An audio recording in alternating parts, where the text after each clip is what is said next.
untuk nak setara dengan kelulusan daripada arus pendidikan nasional, mesti kamu ikuti apa yang telah digariskan melalui Akta Pendidikan dan sebagainya.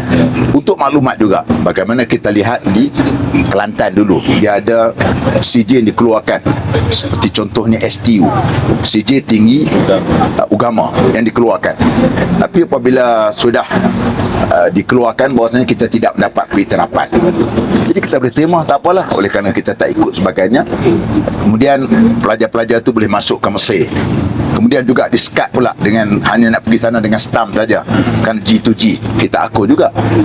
Jadi kepada kita akur dalam hal-hal seperti begini. Kenapa kamu pula tidak boleh akur terhadap perkara ini? Soal pendemokrasian, soal pendidikan tu kamu nak buat boleh, tak masalah apa. Tapi soal untuk kamu letakkan sama seperti mana apa arus pendidikan nasional, itu saya rasakan tidak menepati. Tidak. Assalamualaikum. Waalaikumsalam. Assalamualaikum. Tuan TP Al-Zamizan kan? Saya.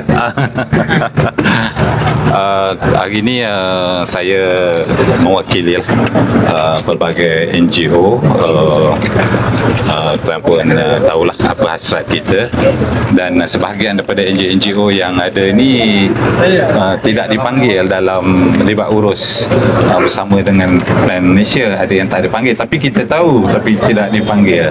Jadi kita menariknya, Fahmi Fazil dah buat pengumuman bahawa akan ditarik balik RU untuk tambah baik, dan hasrat kita pada hari ini kebanyakan daripada NGO yang Melayu dan Islam minta Plan Malaysia dan juga pihak tuan yang draft RU ini untuk kalau boleh kita stopkan di situlah, dan kita update ataupun perkasakan akta lain yang boleh membantu untuk membawa pembangunan sebagaimana yang dikehendaki lah.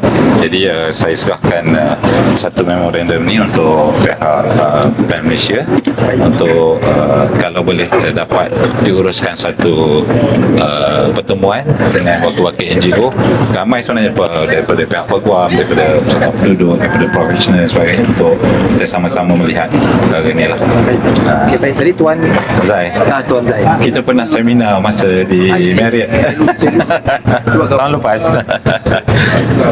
bersama Vivian, tak silap saya wakil. saya baru wakil pihak Kementerian menerima memorandum. Kita akan semak dengan teliti untuk kita ambil kira segala pandangan yang baik. Okey, terima kasih Tuan. Kementerian kita sebaik daripada pihak Tuan. Okey, Itu saja. Baik. Terima kasih banyak Tuan. Terima kasih. Ini yang mendraftkan RU URA TPR Zamizan, bahagian perundangan dan juga dasar kan. Inilah orang ni. Kami pernah ada seminar. Itu pernah seminar bawah pertama. Saya ahli pertama. Pertama. Itulah. Profesional. Bila tengok dia orang tadi siap. Okey. Terima kasih banyak. Terima kasih. Wakil komiti telah pun selesai menerima memorandum. Sekarang kita duduk ke wakil dari Okey, untuk sesi yang pertama iaitu penyerahan memo kepada pihak KPKT telah pun selesai. Assalamualaikum warahmatullahi wabarakatuh.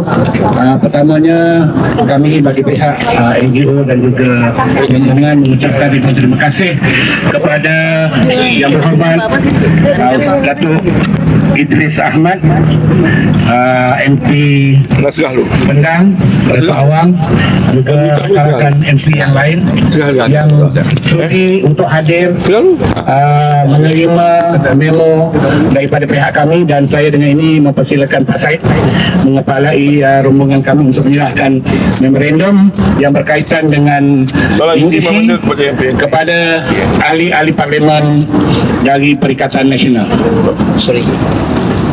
Jadi perjuangkanlah Tuan. Tok Fahmi, perjuangkanlah. InsyaAllah.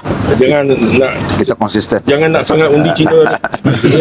Kalau orang Melayu tengok ni pas tu. Orang hadapan Melayu ni sekarang. Okey.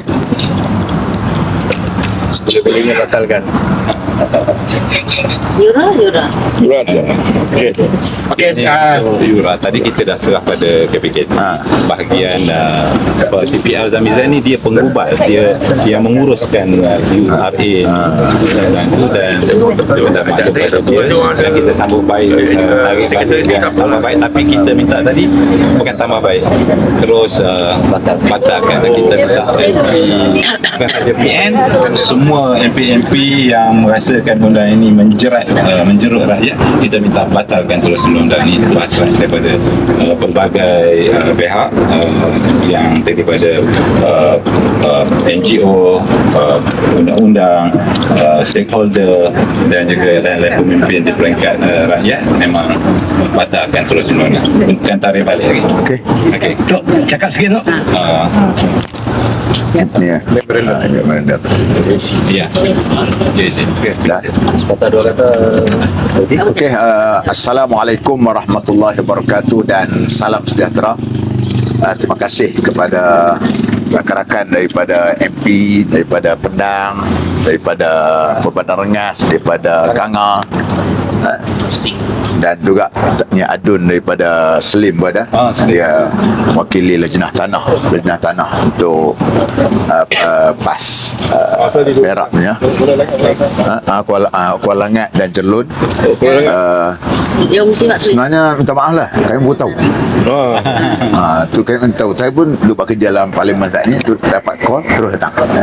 Okay. Ni pihak gawai kata keselamatan yang call kata minta tolong, kita insyaAllah. Pertamanya saya ucap terima kasih atas usaha yang dilakukan oleh NGO yang menampakkan bahawa ini adalah merupakan isu rakyat. Selalu apabila dibawa oleh politik macam kami ni, orang kata semua hak kerajaan buat, semua tak betul lah. Itu stigma yang ada kepada masyarakat. Jadi sebab tu kami ucap terima kasih kepada pihak NGO, dan kita akan support dari segi sudut orang kata perundangan, di dalam parlimen, di luar ceramah-ceramah yang menjadi modal juga kepada kita untuk memberikan kesedaran kepada rakyat berkenaan dengan UEC dan juga berkenaan dengan URA. Cuma apabila NGO yang ke depan supaya nampak optiknya ialah kita merentasi parti, merentasi kaum, dan ianya melibatkan semua orang, terutamanya dalam konteks URA ni bukan saja orang Melayu saja, malah juga melibatkan orang Cina, orang India dan sebagainya. Itu yang perlu dipahami. Ini bukan isu perkauman, ini ialah isu berkenaan dengan soal golongan kapitalis yang untung dengan URA ni. Maka sebab itu kita amat bersetuju dengan apa yang dilakukan oleh pihak NGO, dan begitu juga dengan isu UEC. Ini isu yang kita telah pun membuat penegasan daripada awal. Ini juga bukan merupakan isu perkauman, walaupun kita tahu ini soal pendemokrasian pendidikan. Itu kamu boleh lakukan untuk mengajar, tapi untuk nak setara dengan kelulusan daripada arus pendidikan nasional, mesti kamu ikuti apa yang telah digariskan melalui Akta Pendidikan dan sebagainya. Untuk maklumat juga, bagaimana kita lihat di Kelantan dulu, dia ada CJ yang dikeluarkan, seperti contohnya STU, CJ tinggi agama yang dikeluarkan. Tapi apabila sudah dikeluarkan, bahawasanya kita tidak mendapat penerapan, jadi kita boleh terima, tak apalah, oleh kerana kita tak ikut sebagainya. Kemudian pelajar-pelajar tu boleh masuk ke Mesir. Kemudian juga disekat pula dengan hanya nak pergi sana dengan stamp saja, kan G2G kita akur juga. Jadi pada kita akur dalam hal-hal seperti begini. Kenapa kamu pula tidak boleh akur terhadap kau ni? Soal pendemokrasian, soal pendidikan tu kamu nak buat boleh, tak masalah apa. Tapi soal untuk kamu letakkan sama seperti mana apa arus pendidikan nasional, itu saya rasakan tidak menepati. Tidak menepati. Boleh kamu nak gunakan, kami pun banyak sekolah-sekolah sendiri, tapi kita tahu pengintirapan sebagainya itu soal lain. Soalnya kami nak didik orang, nak educate orang, itu saja yang buat. Banyak sekolah-sekolah tahfiz yang dikendalikan yang mengajar pun ada sana subjek Bahasa Malaysia, ada subjek-subjek ni pun, tapi CJ mereka tetap tidak diiktiraf, tidak menjadi halangan pada kita. Yang penting apa matlamat kita hantar tahfiz, kita beritahu mak bapak ini sijil yang ada ni bukan sijil nak iktiraf, dan mereka fahami mereka hanyalah untuk melahirkan pelajar-pelajar yang baik, pelajar-pelajar yang saleh, itu saja. Ini saya persoalan yang perlu dibangkitkan. Ini tak timbul soal ni, kita tak bolehlah untuk nak gunakan apa hanya semata-mata boleh buat macam gitu untuk menggunakan dana rakyat, menggunakan taxpayer daripada kita semua. Ini satu benda yang tak berlaku adil. Itu soalan kita. Jangan ingat bahawa isu ini isu perkauman. Kami juga dalam isu ini kami tidak pernah menuntut, tidak pernah mengatakan bahawasanya apa yang berlaku pada sekolah Melayu, penindasan Melayu tidak timbul begitu. Ini soal kita ikut undang-undang. Negara kita negara hukum. Negara kita ni ada undang-undang.